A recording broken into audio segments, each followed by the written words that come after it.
worry about that. There you Step in the go. ring, no fear, all bite, hands up high. We train for this fight, bell gon' ring, it's war on sight. This is boxing life, this is fight night. Sweat on the floor, we grind, we climb. Every bruise on the body means we're on our time. Red Corner Boxing. We're in the game.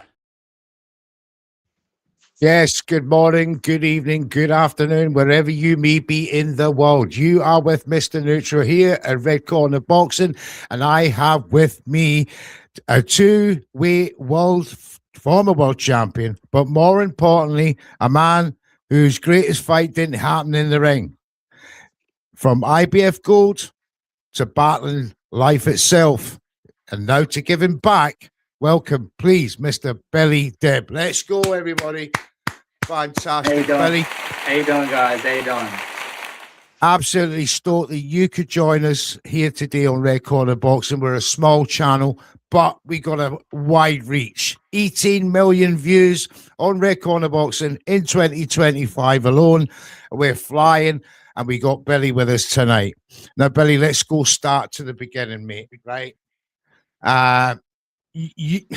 Your battle,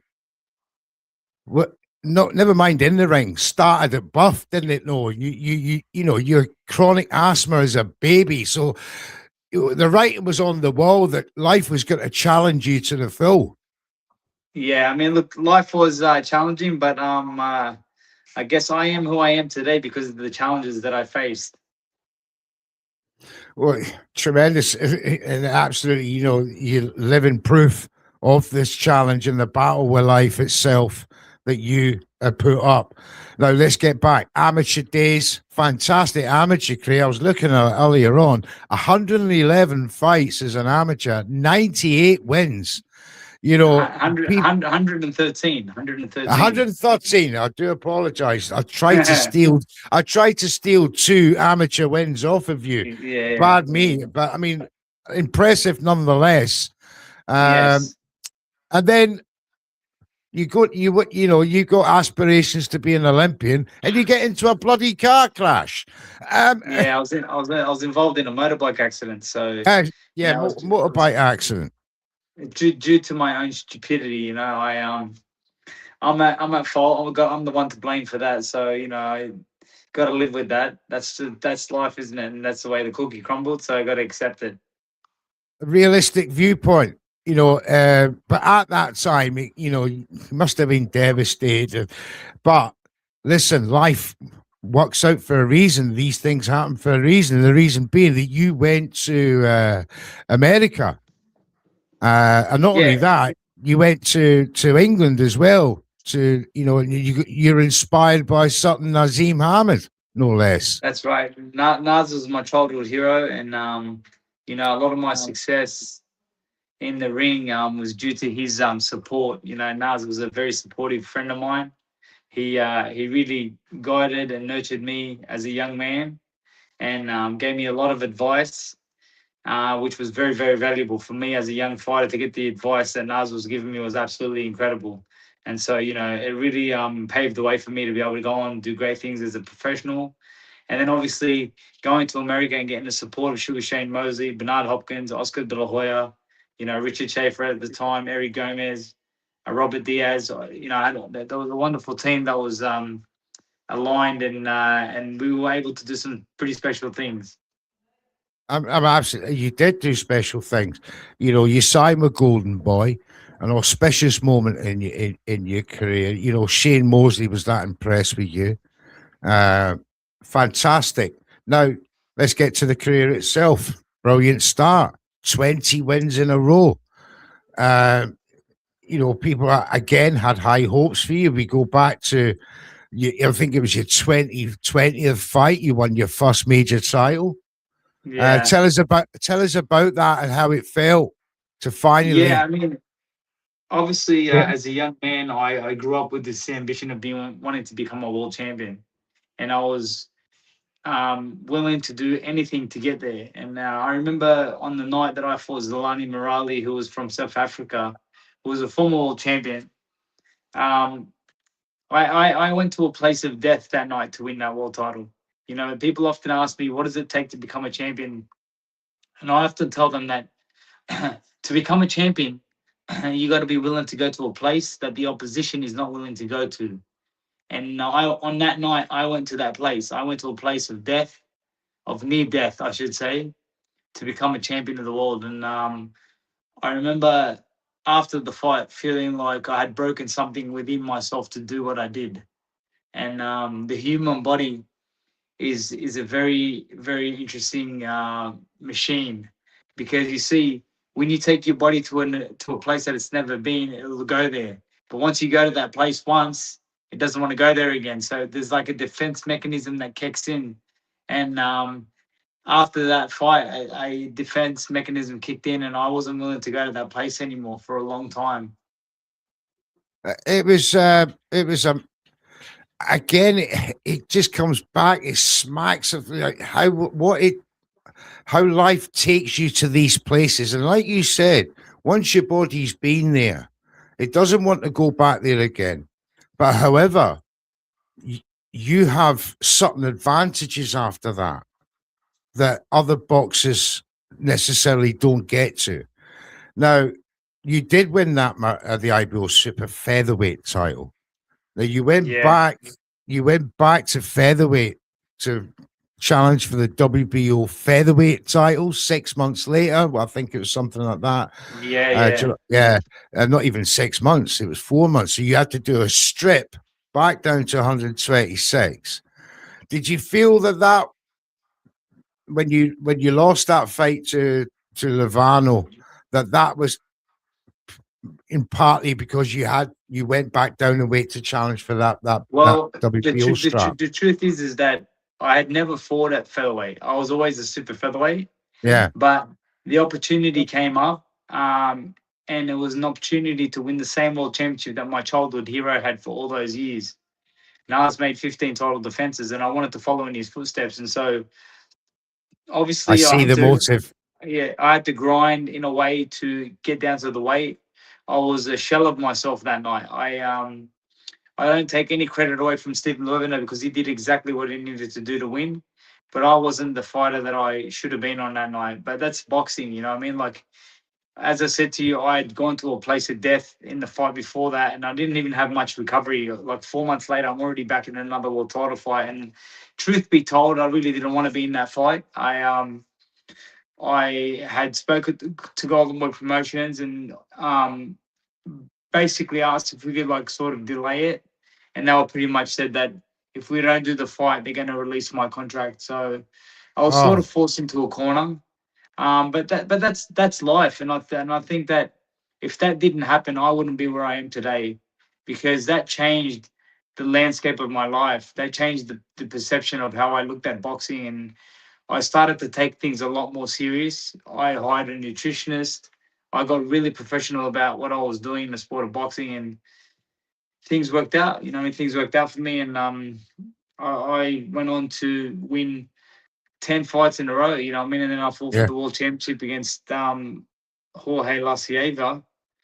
And, you know, it was the most incredible night of my life to become a world champion, the IBF featherweight world champion, to win the same world title that my childhood hero, Prince Asim, won against Tom Boom Boom Johnson, was just an absolute dream come true. And it basically, you know, solidified my career and put me in the history books forever. Yeah, absolutely. It must have been a beautiful moment for you to emulate not only a childhood hero, but to get a belt in the first place, to justify the whole reason why you turned into a professional boxer. And as you said, the Stephen Levano fight was 4 months after coming down a weight division. It was all the signs were there, but what a massive learning curve for you, as you have indicated. It changed your perception on how boxing treats its fighters. You know, the almost like blackmail that, you know, you had to take certain fights. This is boxing that, you know, and they don't hold back on opportunities, do they? You know, as much as we would like. But I'll tell you the truth, right? I'll tell you something, yeah. I don't consider myself a superstar. I don't think I ever was a superstar. I don't think I was a Ryan Garcia or a Javante Davis or a, Prince Nassim Hamed. I never was. If I was, then maybe things would have been different. But unfortunately, I grew up in a country like Australia. Australia is a beautiful country, but it's built on tall poppy syndrome. And unfortunately, in this country, when you become a world champion, it's like, yeah, they don't really put you on that pedestal. Where if I lived in the UK and became a world champion, I'd become an overnight icon. But this country, for some weird reason, it just, yeah, it doesn't. It's not like that. You know what I mean? Unless, of course, you're an Anthony Mundine or a Danny Green, and they were able to build this rivalry where they were able to capture the imagination of the Australian public, but it was based on on public feud. So I wasn't one of those people. I was a very down to earth, humble person, and sometimes that doesn't work in the sport of boxing. I get what you're saying because there's this system of belief that if you're not from America, if you're not from the UK or Europe, you know, you're looked upon as C class and all this nonsense. Exactly. And that's really what it is. Because even as an amateur, when we used to go to the tournaments, people used to think, okay, if I draw Australia, I've won. I've already won. Yeah. We weren't getting the respect that we deserved. And Ex- that's just how boxing was for us. I mean, that's just how it was. I mean, we had you talk of superstars, Australians. I can think of Costa Zoo. I can think of recently the Jai Opatais, the Tim Zoos. Yeah. It's only because until you get to, and I remember Costa Zoo very well, until you get to a point where you become like an IBF or a WBO champion, that you have to make stupid amount of defenses just to be taken seriously. Yeah, I mean, look, if you look at Jai Opetaia, he's probably pound for pound one of the best fighters in the world today. He's definitely the leading cruiserweight in the world, that's for sure. But he would put Tim Tszyu in his back pocket if they were to ever compete against each other, but they won't because of the weight divisions. But for some reason, Tim gets a lot more love in Australia because he's Costa Tszyu's son. That's just all it is. You know what I mean? If Tim was not Costa Tszyu's son, Eubank and Ben here, Yeah. Like Chris Eubank and Conor Ben would be lucky to win world championships. You know what I mean? Like you'd need a miracle for them to win a world title. They're not, it's I mean, they're good fighters. They're honest fighters. I know that Chris Eubanks won the IBO world title. That's for sure. Yeah. But in regards to winning a fully fledged world championship, I don't know if he can do it. And I don't know if Conor Ben has the ability to do it either. I just feel like he's got one style and he can't do anything but that style. It just highlights the opportunities afforded to certain names, in boxing. And that's the battle, that other boxers face with all this A side, B side, nonsense that goes on.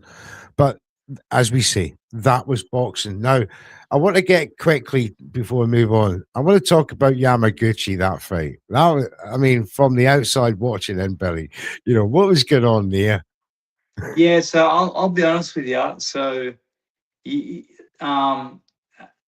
the lead up to the fight, I caught a really bad flu, and I was adamant that I wanted to go through with the fight, even though the team was like, "Listen, we should pull the pin," and I was like, "No, I'm going to go through with it."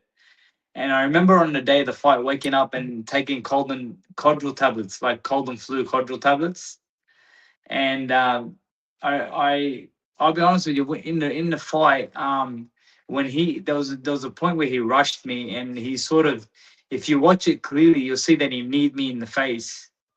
And when he kneed me in the face, I was like, I had no idea where I was. All I know is that I thought I'd been knocked down, and I thought to myself, why is the referee not counting? And then I got up and the ref like wiped my gloves and said the fight goes on, and then this guy just attacked and then he hit me in the back of the head.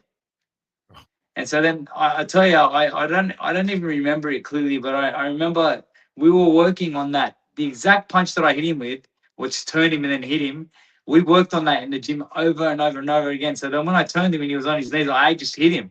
You know what I mean? And then Yes. it was just, I don't even remember going back to the change room. That's how concussed I was. But it was just one of those nights, you know what I mean? It was a shemozzle. It was an absolute shemozzle, and it was embarrassing. And it's one of those nights that you just wish that you could turn back the clock, but it is what it is. That's just life and the way that the cookie crumbled on that night. Absolutely. If only we could turn back time. Now, all that was in the run up to the Hoagie Lassiev fight, become that 2 week and finally the IBF featherweight champion. What a moment that I can only imagine that was for you, your family, Yeah, in July 2011, and your whole team. It must have been someday. it was the greatest moment in my boxing career because I got to do it at home in front of all of my family, my friends, my cousins, my relatives, my loved ones. It was an amazing event, and I will never forget. I will never ever forget how special that night was for all of us. And the thing that I loved the most was that my brother was just a young man at the time, and he could go to school the next day and tell his friends that his brother's the IBF featherweight champion of the world. Imagine. Only the third person in Australian boxing history to be a featherweight world champion behind Johnny Famechon and Jeff Fennick was just what an amazing achievement, and what an amazing feat, and what an amazing feeling for me and my family. And immigrants. My father came to Australia as an immigrant, and his son went on to win a world championship for Australia. Just absolutely phenomenal. I can only imagine how proud your father, your mother, your whole family must have been in July Yeah, 2011. it was Like truly one of the most special nights of my life. a big high, and as it should be, because of all the effort and the battles that you had, the setbacks, the injuries, motorcycle accidents that more or less ruined your Olympic dreams. Although you had, I believe, you had the opportunity to represent Lebanon, Yeah. your father's uh, roots. Now, interestingly enough, you turned that down because I believe that you didn't want to face an Australian in later on No, in the rounds. my Was my that my my true? fa- my father was. I really wanted to go, and my father he had to knock some sense into me. He was like, "Listen, let's just say you do go to the Olympic Games and represent Lebanon, and let's just say you face Australia in the first round of the tournament and you beat the Australian." And he goes, "Look, how are you going to come back home? How will you ever come back to your home?" And I was like, "For me, I don't care, you know." And he was like, "Mate, we care. Australia's given us everything. Lebanon gave us nothing. So you're not representing Lebanon." You know what I mean? He's like, "You want to represent at the next Olympic Games? Good luck to you. If you don't turn professional, that's the end of it." And I said, "All right, mate, you're the boss. I'm not going to argue with you that, but that's like I am upset, but it is what it is." I can understand that, but on reflection, years and years later, do you feel that your father was quite correct? 100%. My father was bang on the mark. He's always Absolutely. been a very, very wise man, and he continues to be wise. And he made the right choice for his son on that day. Big up to Billy the Kid, Deb's dad. Absolutely fantastic. Now, obviously, if Jenny Gradovich happened later on in the 2013, Yeah, frustrating for you. I can still imagine to this day you think you could have beaten that man. I honestly believe that I won the first fight anyway. I don't know Yeah, how you can give that to him. no, I don't know how you take it off the champion. You know, what I mean, it was such a close fight. It was a split decision. And I'll be honest with you. There's so many things that weren't right with that fight. You know, what I mean, 50 Cent was one of the things that wasn't right. The promotion wasn't right. everything was just off. You know, what I mean, and I had a feeling in my heart that things weren't going to go the way that I wanted them to go that night. And sometimes when you feel like that, you should pull out. And I was advised by many people in my team to pull out, and I didn't. And evidently the cookie crumbled again the way that it did, and that's life. That was life, and that's the way it ended for me as a champion. And I was heartbroken for some time. It took a long time for me to get over that, but that's life, I guess. That's life. And for me, I just feel like what, I'm absolutely blessed that I was given the opportunity to become a two-time world champion, to represent Australia at the highest level, to have competed in some of the biggest arenas, on some of the biggest fight nights. Absolutely amazing, and I'm just grateful to still be alive, and still be here today, and still be able to share my story. I mean, exactly. I mean, even after that, you fought twice more for world titles. Miura for the WBC title, Seven Farmer for the IBF Super Featherweight title. It's not like Yeah, you were done. I'll be You honest were with you. still winning. Yeah, I was never the same fighter after the first Gradovich loss. They robbed my soul that night. Yeah, Something in my heart was robbed, and I never looked at boxing the same again. You know what I mean? But that night was a devastating night for me. It was probably one of the saddest moments of my life. it And takes something away from your boxing um, makeup. when you lose and you lose fairly, you accept it. Yeah, But when you lose because of incompetence of judges and maybe some politics, some in politics. politics, Yeah, it really hurts. It really hurts, and that night really hurt me. yeah, and it's clear. You didn't have that same energy. Tevin Farmer. Even though you took Tevin to the distance um, on home ground, it was still too much. Amir Khan after that. But look, it's not like you gave up. You never gave up. You had No, another my streak my after whole that. yeah my whole thing was you got to continue to persevere. You can never give up. You got to move forward. You got to stay on the horse. And that was it. And I in the end I walked away on, what was it? I had 4 wins in a row. You know what I mean? I had gone on to have 4 wins in a row, and then Yeah, basically called it a day. Then, so I didn't. Boxing didn't retire me. I retired from the sport of boxing. yeah, To be fair, yeah. because a lot of people, they get retired from the sport. They take too much damage, and the sport retires them. But I was lucky enough to basically leave on my own terms. And certainly did. I mean, obviously after 2022 and finding out that you had another battle to have in life, Yeah, a true battle outside of the ring that people wouldn't understand. As a young man being told that you have a life-threatening disease, I can't imagine what was going through not only your head, your wife, your family, your mother and father, and indeed your young son. Tell me yeah. I about mean, look, it the was mentality that you tell me about the mentality that you had to find within yourself, not only to cope and be strong for others, but strong for yourself at the same time.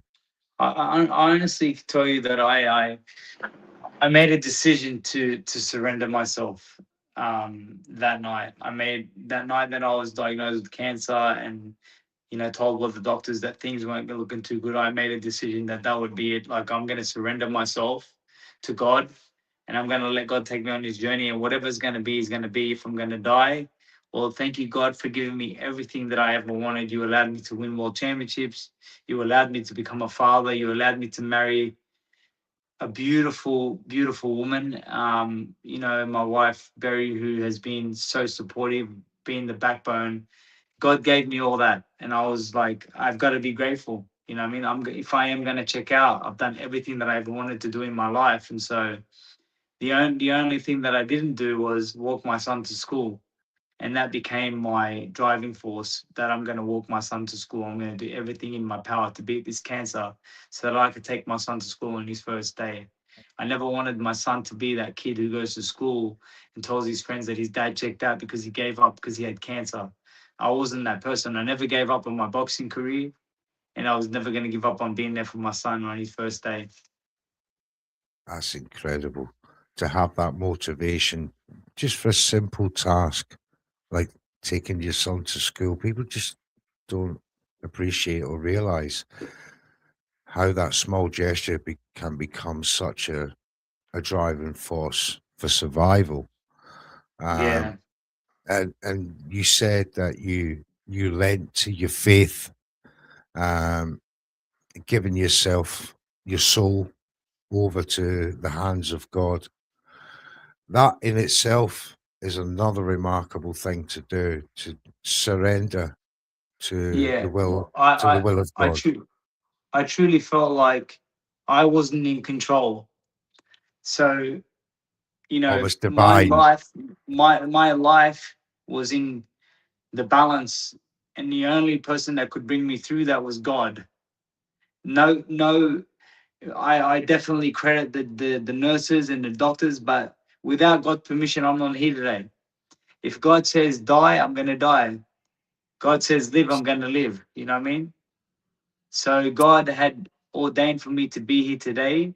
And the reason why I do what I do today, which is help people and travel the world and do charity and give back, is because while I was in hospital and sick and fighting for my life, I made a promise to God. I said, God, if you spare me, I promise you that I will do everything in my power to help people. I'll never shy away from helping anybody. I won't turn anybody down. And God, He spared me. And I said to myself, I've got to keep my promise. Because you see, when we're in situations of despair, we make a lot of promises. And then when we're out of that despair, we forget about the promises. But I never wanted to forget the promises. I made a lot of promises to my wife. Maybe I've kept some of them, maybe I haven't. I made a lot of promises to my son, and I definitely made some big promises to God. And I feel like if I'm going to keep my promise to anybody, it's going to be God first. Yes, the gift of life was granted. Yeah. 23%. You had a 23% chance of survival, and God said no. Yeah, that's He right. he will. God said, God said, He it's will. not your time yet. Yeah, I've got work. You got work to do. And so, that's you it. know, I've been using my platform the last couple of days. There's been a couple of bullying situations going on in schools in Yeah. Sydney and Australia, and I've been using my platform to try to put an end to that. And I'm going to try to keep using my platform to put a complete end to all that stuff. So, I just want to see people happy. I don't want to see people getting bullied around and bashed around and kicked around and punched around. I want to see people in harmony, in sync. And I know that's not the easiest thing to do, but you got to start somewhere. You know what I mean? Takes one Yeah, person to make a change. absolutely tremendous. And this is part of the promise that you made. That's right. Now, after coming back to cancer, after beating cancer, you came back to the ring, and people must have been saying, "Are you crazy?" Well, I'll be honest with you. I kept it on. I kept it on a download for a long time. I didn't even tell Mhm. my mother and father.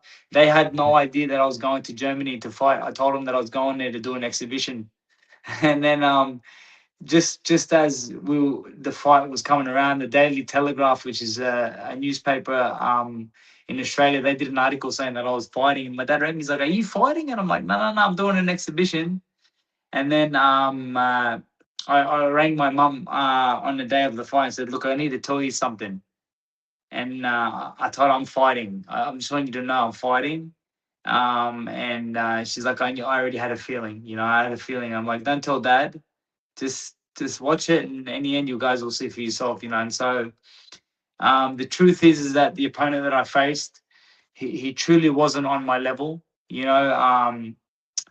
Attila Kayabasi was a journeyman, and it was the night went the way it was supposed to go. You know what I mean? But in saying that Attila tried to win, he just wasn't on the level that I was on, even though I had cancer and even though I was coming off having cancer and, you know, I wasn't the same fighter that I used to be, but I still had a lot left in the tank compared to him, you know, and so it was just the perfect way to walk away with a victory. I remember Michael Morrell was there, Lennox Lewis was there, Amir Khan was there, you know, like the who's who of fighters was there. It was amazing to be able to leave in front of such a prestigious crowd of boxing fans, to go out on my own terms. And then to top it all off, I would say probably one of the greatest moments of my life is that I get a phone call from Eddie Hearn, who tells me that the Saudis are trying to get in touch with me. And I'm like, really? He's like, yeah, he's like, they want to invite you to the Ring Magazine Awards.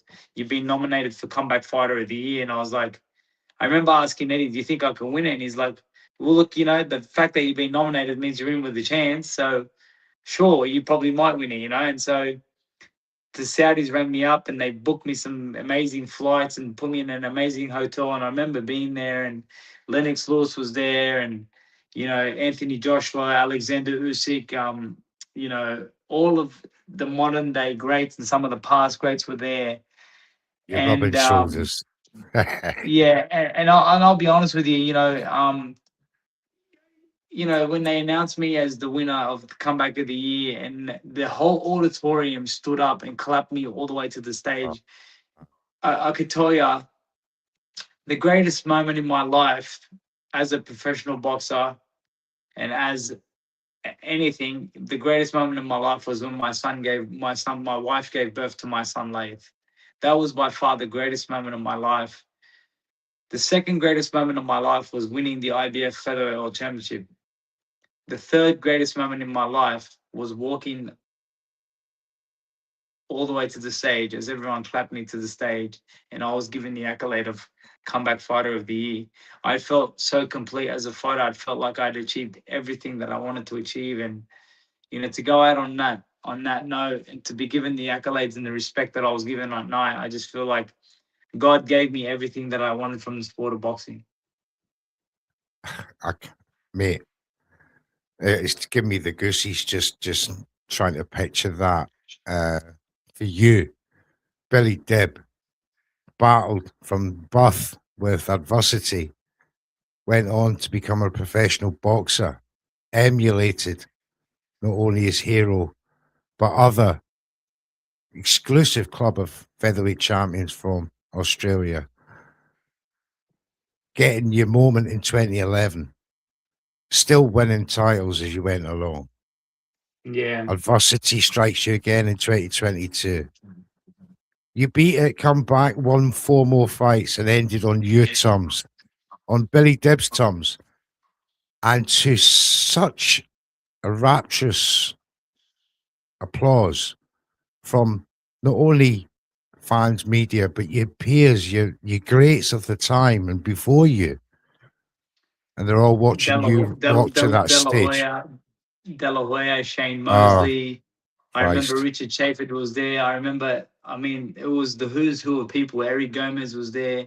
Robert Diaz was there. Everybody who ever played a part in my career was there, and I got to leave on my own terms, and it was truly the most satisfying moment of my life. And I knew that I then understood why God put me through what he put me through, because boxing never gave me everything that it promised me.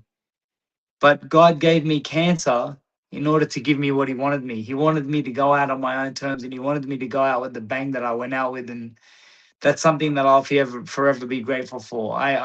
If people ask me all the time, they said, if you could have turned back the clock, would you say that you don't want cancer? I said, no, I want it, and I want it 10 times over. No problem. If God gives me the ending that he gave me, I want that. No problem. Incredible. And what's still to be done? You're campaigning for many things, anti-bullying. As you know, is one thing that angers me in life is a bully. I wish you the best of luck with your campaigns there. But you work in Africa as well. Yeah, I do. I do things all over the world. I work very closely with a charity called the Al Ihsan Foundation. You can look them up on Instagram. They're an amazing foundation who help people who are really disadvantaged in Africa, in Pakistan, Lebanon, in war-torn countries like Syria. They really, really are such a wonderful team of people, and I'm just blessed to be on board and doing that and doing my thing of just trying to inspire the young generation to see the greatness within themselves. Because each and every single one of us, if you believe in God, you believe that God is the greatest. And if God is the greatest, which we believe that He created the heavens and the earth, and He breathed greatness into each and every single one of us. So do you not believe that the greatness is in you to go out there and do some special things? Of course it's out there, and it's in you to do it. You just got to be willing to chase it yourself. And that's the mission moving forward for you, Billy Dib. Your charity work, please continue. Your message, please continue. Because it's a long road to go. Now, your career was rounded off in the most fantastic way, which I can only imagine would, as you said, satisfaction. That you achieved all you wanted to do in the sport of boxing, and you were recognized in that process. That's right. And that for me is the strongest message, But Billy, we've come to the end of this interview. I want to thank you for your time, your honesty. Thank you so much. Thank you for having me. I really appreciate it, and I truly wish the listeners all the very best in their endeavors. I wish you all a wonderful Eid Mubarak, because today is Eid, inshallah, in Australia, inshallah. and I want to wish everybody well. May God bless you all. Billy Dib, thank you very much indeed, sir. And to all the listeners in the chat, if you've liked what you've seen today, please give us a like and subscribe here at Red Corner Boxing so we can give you more fantastic content like Mr. Billy Dib there. It's something silly like 11 o'clock, half 11 at night. And, he's given us his time and his family. Absolutely fantastic. Again, this program sponsored by EasyStorage.com and BoxingFightZone.com for your storage and your boxing merchandise needs. This is Mr. Neutral. That's Billy Dib and his son. How you doing, wee man? Tell him I'm doing good. Oh, that's good. That's good. You look after yourselves. Take care. God bless, guys. Take care. And for me, bye-bye for now. Take care. Step in the ring, no fear. All bite, hands up high. We train for this fight.